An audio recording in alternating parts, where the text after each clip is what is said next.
말씀은 유명한 말씀이죠. 예루살렘과 온 유다와 사마리아와 땅끝까지 이르러 내 증인이 되리라. 8절 말씀입니다. 성도들이 우리들에게 주님을 증거하는 증인되라고 말씀하시는, 승천하시면서 주신 말씀입니다. 승천하시기 직전에 예수님의 제자들은 이렇게 물었습니다. 선생님, 이스라엘 나라가 언제 회복되겠습니까? 나라가 회복되기를 물었습니다. 즉 크로노스의 시간을 물어본 거예요. 헬라 말로 크로노스는 수평적인 시간, 쭉 흘러갔다 어느 한 시점에 완성되어지는 그런 시간을 크로노스라고 합니다. 이스라엘이 회복되어지는 시간이 언제입니까?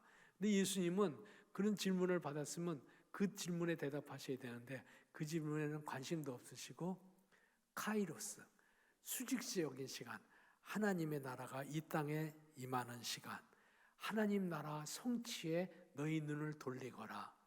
이스라엘 나라 회복이 아니라 하나님 나라 성취, 하나님 나라가 이루어지는 때를 바라보아라.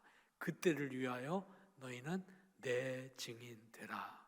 이것이 너희가 할 일이다 하고 말씀해 주셨습니다.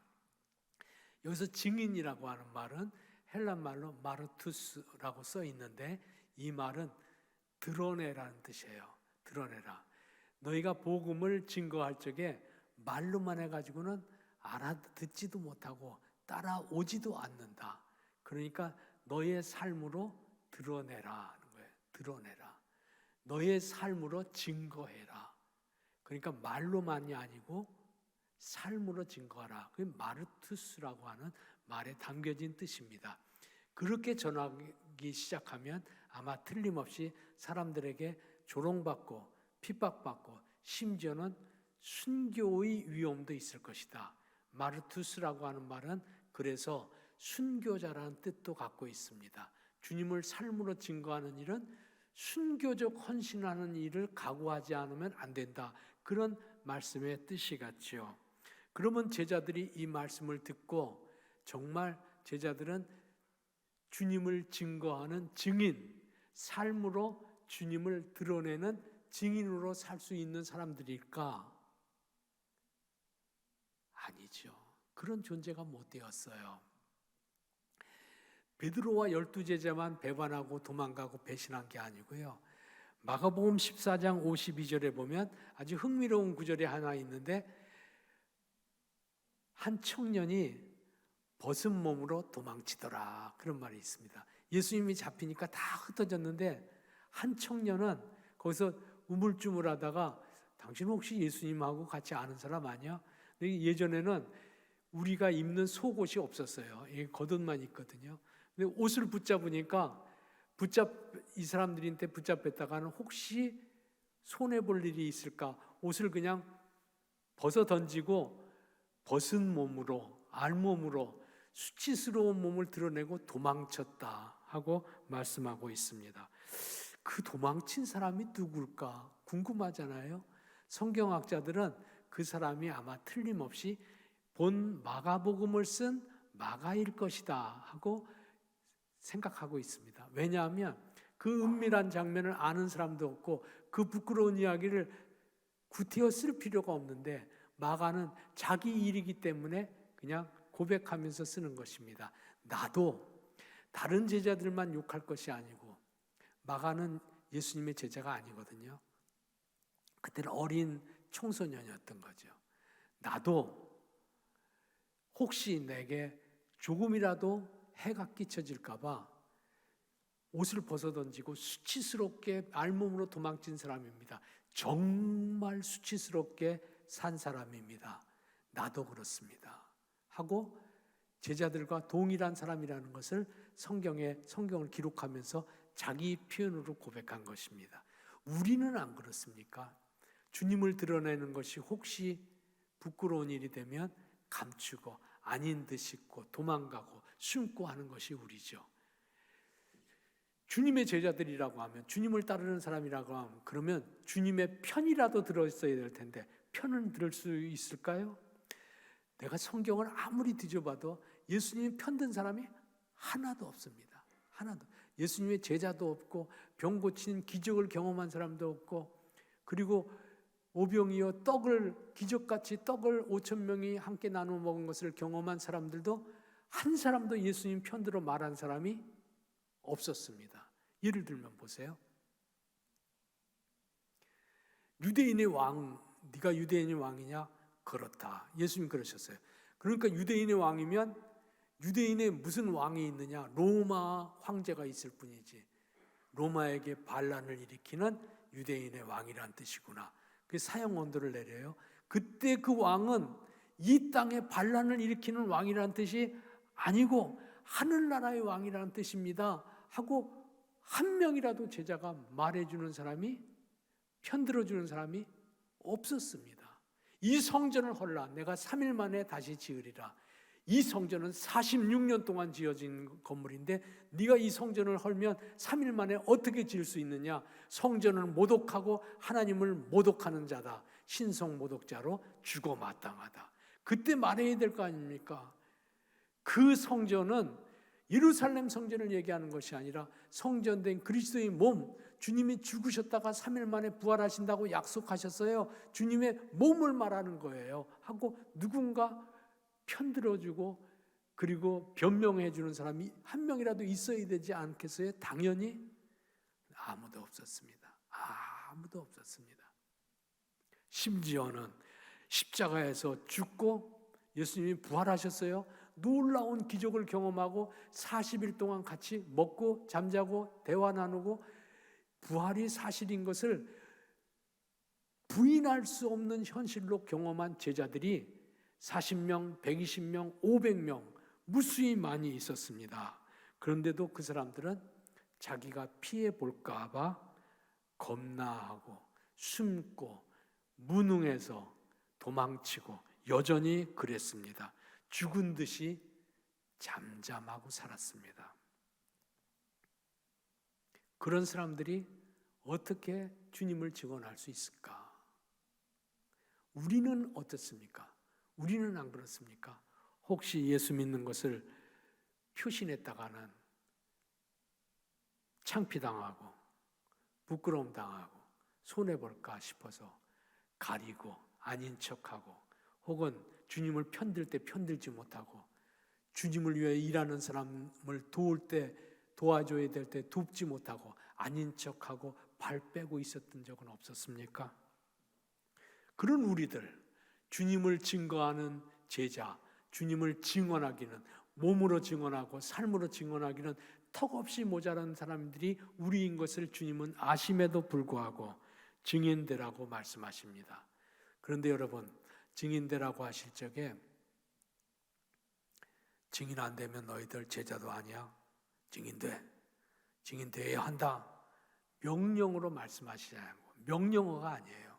오늘 성경을 자세히 읽으면 내 증인이 되리라. 되리라가 무슨 뜻입니까? 너는 될 거야. 될 것이라고 내가 예언하마. 너는 될 것이다. 예견하는 겁니다. 심지어는 내가 되게 만들어 줄 거다. 너희들은 다 지금은 모자라도 다 제자가 될 거야. 그러니까 증언자 되기를 주저하지 말거라 하고 주님께서 약속해 주신 말씀이에요. 명령이 아니고 약속해 주신 말씀이에요. 그리고 계속 말씀하시죠.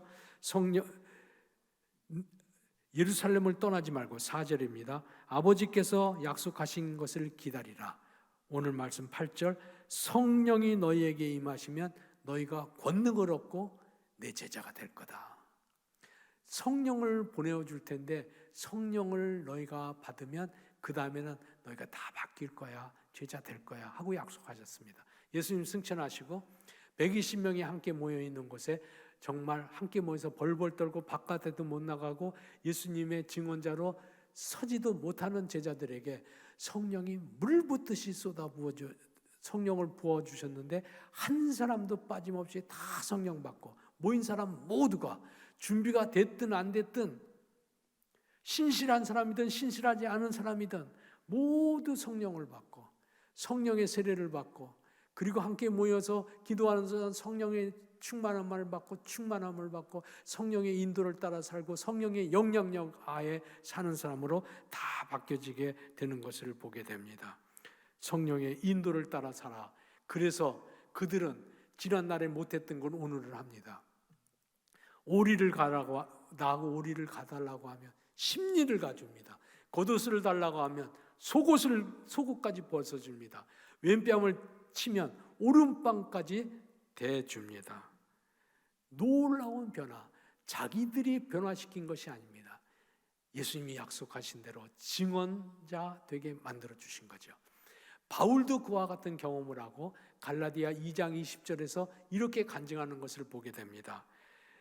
이제는 내가 사는 것이 아니요 오직 내 안에 그리스도께서 사신 것이다. 이제는 내 안에 내가 아니고 그리스도께서 주인 되어 삽니다. 성령님의 영향력과 성령의 충만한 것을 그렇게 자기 표현으로 간증한 것입니다. 하나님과 인격적으로 결합하고 주님의 영향력 안에 살고 성령의 감동에 순종하는 사람으로 바뀌었다는 표시입니다.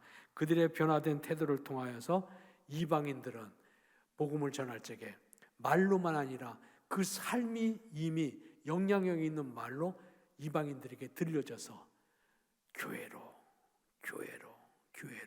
온 세상이 오늘 말씀처럼 땅끝까지 복음이 증언되어지는 영향력을 행사하게 되었던 것입니다. 그들의 힘이 아닙니다. 주님의 힘입니다. 주님을 증거하는 증인 되시기를 사모하게 되기를 주의 이름으로 축원합니다. 초대교회는 그래서 핍박은 당했어도 삶으로 증거하는 성도들로 인하여 복음은 더욱 흥황케 된 것입니다. 믿음으로 사는 것은 증인되는 것입니다. 지난날 12제자만 180도 변화된 게 아닙니다.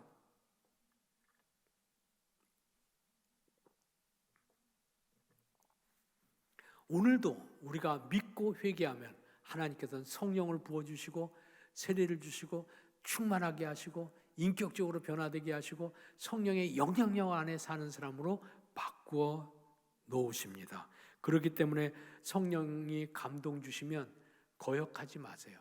성령 감동 주시면 이해하고 순종하세요. 손해봐도 순종하시고 부끄러움 당해도 순종하세요. 순종하고 순종하세요. 그러면 성령이 가득하게 되고 충만하게 되고 넘치게 되는 것입니다. 그것이 그 넘치게 되는 것으로 복음의 증언자가 될 때 하나님께서 역사하시는 열매를 풍성히 거두겠다고 하시는 말씀이에요. 100여 년 전에 우리나라에 복음이 전해졌을 때 우리나라는 반상의 구별, 양반과 상놈의 구별이 명확한 시대였습니다. 그런데 복음 전하는 사람은 상놈에게도 전하고 양반에게도 전하고 모슴에게도 전하고 주인에게도 전했습니다. 그래서 복음을 하나님께서 그들을 감동시켜서 복음을 믿고 세례받고 예배드리는 사람들이 많아졌습니다. 예배당은 동네 하나입니다. 어떻게 했을까요? 당연히 주인이나 머슴이나 같이 한 자리에서 예배드렸습니다. 집에서 나올 때는 마차에다가 주인을 모시고 오고 앉을 적에는 예배당에 또 같이 앉아서 예배드렸습니다. 심지어는 초대교회 기록에 보면 우리나라 초창기 교회 기록에 보면 머슴은 교회 장로님이 되고 심지어는 목사님이 되고 주인은 평신도로 그냥 신앙생활합니다. 그러니까 머슴은 가르치고 머슴은 교회를 인도하고 지도하고 주인은 그냥 그 지도에 따라서 신앙생활을 했습니다. 이 가능한 일일까? 초창기 교회가 그렇게 살았습니다. 성경 말씀에 보면 주 안에서는 종도 자유인도 없으며 남자와 여자도 구분이 없다. 하나다. 똑같은 하나님의 피조물이고 존귀한 하나님의 사람들이다. 그들은 그냥 그걸 믿고 살았습니다. 그래서 그렇게 신앙생활을 했습니다. 어떻게 됐을까요? 동네 사람들은 감동을 받고 교회로 그래서 모든 민족이 주께로 돌아오라는 아름다운 결실이 우리나라에서도 이루어졌던 것입니다. 지난주 제가 지금이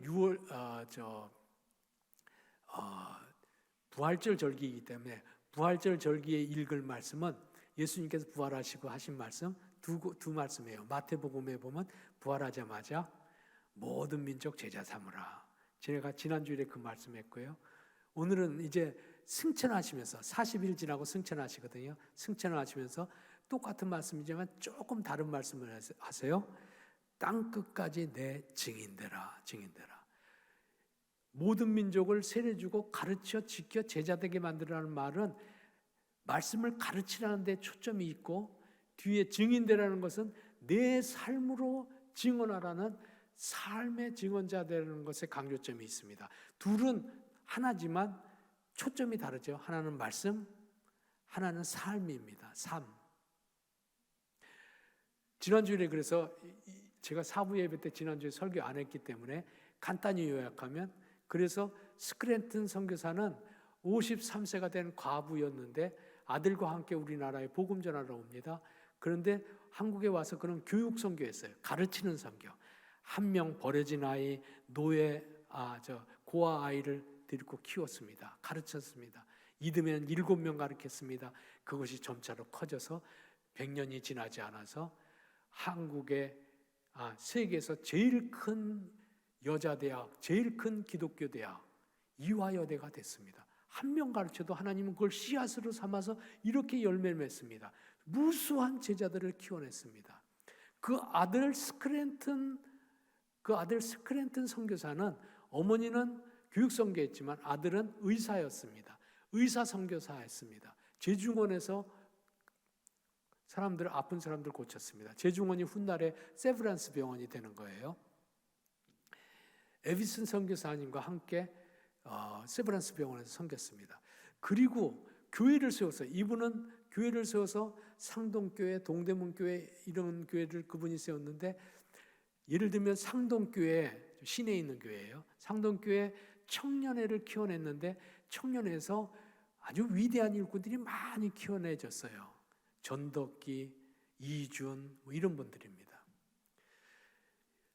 스크랜튼 선교사는, 아들 선교사는 자기 삶으로 아픈 사람들을 고쳐줄 뿐 아니라 자기 삶으로 교회에서 증거하는 삶이 되었던 거예요.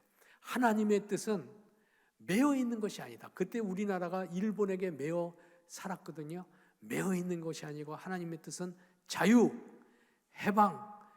하나님의 뜻은 모든 사람들이 주 안에서 동등하게 사는 것이 하나님의 뜻이다. 이것은 침략하는 것은 잘못된 것이며, 이 나라를 위하여서, 이 나라의 독립을 위해서 그리스도인들이 일해야 된다. 외국인인데 그렇게 가르쳤습니다. 그래서 위대한 독립운동가들을 키워내고, 그 중에 이준 열사 알죠? 이준 열사는 네덜란드 헤이그에 가서 우리나라가 독립국이며 일본이 강제적으로 침략했다고, 이것은 국제 관례에서 잘못된 것이라고 당당하게 외치는 사람이 되었는데, 고종의 허락을 받고 나가긴 했지만 실제로 보낸 것은 상동교회 청년회에서 보냈습니다. 스크랜턴이 키워서 보낸 것입니다. 이런 위대한 일꾼들을 키워내니까, 삶 속에서, 역사 속에서 키워내니까 백성들은 교회만이 진리이며 교회만이 살 길이다. 교회로 돌아오고, 하나님은 그와 같은 역사를 사용하셔서 놀랍게 우리나라는 기적처럼 해방되고 독립되고 자유로운 국가로 세워지게 된 것입니다. 삶으로 주를 증언하는 그리스도인들의 삶이 되기를 주님의 이름으로 기원합니다. 삶이 뭡니까? 삶으로 증거하라고 할 때 삶은 평소 살아가는 방식이 삶입니다. 특별하게 꾸미는 것이 아니라, 삶이라는 건 매일매일 사는 것. 아이들 표현으로 말하면 기초 실력을 말하는 것입니다. 일상의 삶이 베이스가 돼서, 기초가 되어서 말씀을 증언해야만 그 말에 권위가 있지, 말 자체가 영향력이 있는 것이 아닙니다. 삶이 기본이 될 적에 말에 영향력이 있고, 기본이 안 될 적에는 말은 그냥 흘러가 버리는 거예요. 옛날 예수님의 12제자들이 아무 영향력이 없고 아무도 주께로 돌아오지 못하고 부끄럽고 수치스러운 인생을 살았던 것은 그들의 삶이 주님을 증언하는 삶이 되지 못했기 때문입니다. 그렇지만 훗날에 성령 받고 주님을 증언하는 사람이 되었을 적에 그들은 모두가 마르투스, 주님의 증언자 모두가 마르투스, 순교자 되었으며 그들의 삶으로 증언하는 일을 통하여 오늘 성경 말씀처럼 땅끝까지 주께로 돌아오고 인류의 문명사 자체가 바뀌어지고 세계 역사는 전환되어지는 놀라운 축복을 얻게 된 것입니다. 사랑하는 여러분, 오늘날 이 땅에 있는 교회들이 왜 사회적인 영향력이 약화되고 신뢰를 잊어버렸습니까? 이유는 주님은 땅끝까지 증인되라고 말했는데 우리는 땅끝까지 증인되는 데 관심 없고 어떻게 하면 우리 교회가 의리의리한 교회가 되고 우리 교회가 인원이 많은 교회가 되고 여기에 관심을 기울였던 거예요. 교회가 부흥하는 것이 잘못됐다는 뜻이 아닙니다. 눈을 주님께서 내 증인되라는 데 초점을 두고 있는데 우리는 우리 자랑할 만한 큰 교회에 숫자가 많고 양적 성장에 급급하였던 것이죠. 예수 닮는 제자 되는 데에는 관심을 두지 않게 되면서 교회는 신뢰를 잃고 존경심을 잃고 전도도 안 되는 교회가 된 것입니다. 그렇기 때문에 교회의 미래를 걱정하고 주님이 부탁하신 참 제자가 되기 위하여 그리고 교회를 바로 세우고 주님이 역사하는 교회로 다시금 1세기 교회로 우리나라 초창기 교회로 되돌아가게 가는 길은 한 가지뿐입니다. 내 증인되라. 삶에서 주님을 증언하는 일이 유일한 길입니다. 일상생활에서 주님을 증거하는 증인되는 제자 되기를 사모하기를 주의 이름으로 부탁합니다. 자신의 삶을 기초로 하여 주님을 증거하는 증인이 될 적에 하나님께서는 놀라운 은혜들, 놀라운 축복들을 가지고 계시다가 그에게 안겨주시는 거예요. 오늘 성경 말씀 마지막 절 9절에 보면 내 증인 되리라고 말씀하시고 나서 예수님이 승천하세요. 제자들이 보는 앞에서 승천합니다. 증인되면 주님과 함께 부활하여 승천하는 저 영광, 하나님 나라에 참여하게 되는구나 하는 것을 명백하게 보여주려고 그렇게 하신 것입니다.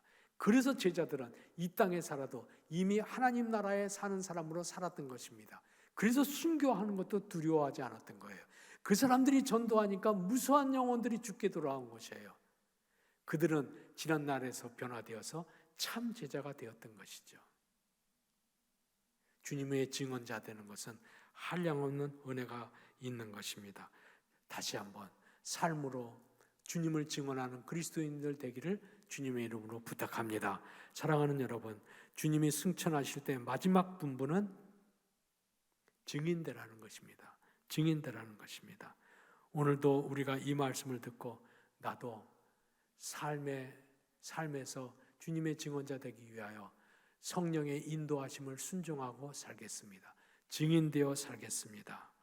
그런 약속으로 지나간 날은 그렇게 못 살았어도 이제 남은 날들은 주님의 부탁대로 주님을 증언하는 사람 되어 참 제자 되겠습니다 하는 다짐으로 오늘은 예배를 드리고 하나님 앞에 한 가지를 우리가 같이 약속했으면 좋겠습니다. 그것은 주님께서 우리 마음속에 누가 나와 함께 갈까? 뭐라고 대답할까요? 내가 가겠습니다. 내가 하고 대답하시면 됩니다. 내가. 그게 증인이 되는 것입니다. 누가 청소하는 데 갈까? 누가 목자로 봉사할까? 대답, 내가입니다. 여러분, 제가 질문하는 것에 마음속으로 내가라고 오늘 대답하시고 약속하시면 그분이 증인입니다. 내가입니다. 내가. 누가 고독한 사람들의 벗이 되어줄까? 누가 캄캄하여 두려워하는 사람에게 같이 가줄까? 누가 노방전도하러 나갈까? 누가 선교사로 세상으로 향하여 나갈까? 누가 선교 후원하러 갈까? 누가 주님께서 원하실 때 내가 나가겠다고 말할까? 누군가 나에게 도와달라고 하면 내가 도와줄게. 기도해달라고 하면 내가 기도할게. 누군가 나를 붙잡아달라고 하면 내가 붙잡아줄게. 누군가 나하고 같이 가달라고 하면 걱정하지 마라. 걱정하지 마라. 내가 어디까지 같이 갈 거야. 언제까지라도 같이 갈 거야. 내가 그 사람이 증언자입니다. 주님께서 말하는 증인입니다. 그렇게 될 적에 그 사람은 이미 제자요. 주님의 제자요. 그 사람을 통해서 주님께서는 놀라운 선교 결실을 이룩하실 것이요. 주님의 약속입니다. 함께 계셔서 선교 결실을 이룩하실 것이요. 그 사람이 주님과 함께 영원한 하늘나라를 이 땅에서도 그리고 영영하도록 얻게 될 것입니다. 우리가 지난날에는 그렇게 못 살았어도, 지난날엔 겁나서 못 살고 손해볼까 봐 못 살고 창피로울까 봐 못 살았어도 오늘 주님이 증인되라는 말씀을 듣고 나 남은 세월은, 내가 호흡이 있는 시간 동안, 내가 아직 힘이 남아있는 동안은 주님께서 그토록 원하시고 마지막 승천하시면서 원하셨던 마지막 말씀, 증인되라는 말씀, 삶으로 주를 증언하는 말씀에 내가 나서겠습니다. 내가 하겠습니다. 내가 하겠습니다. 주님, 내가 하겠습니다. 나에게 부탁하는 형제여, 내가 할게.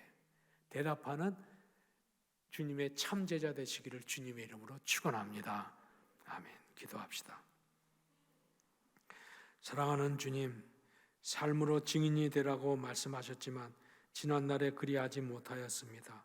주여 소원하오니 주님의 말씀을 오늘 들었으니 성령의 감동하심을 따라 내 몸에 아직 힘이 있을 때, 아직 호흡이 남아있을 때 주님의 증인이 되어 살고 주님의 제자로 살게 은혜를 내려 주옵소서.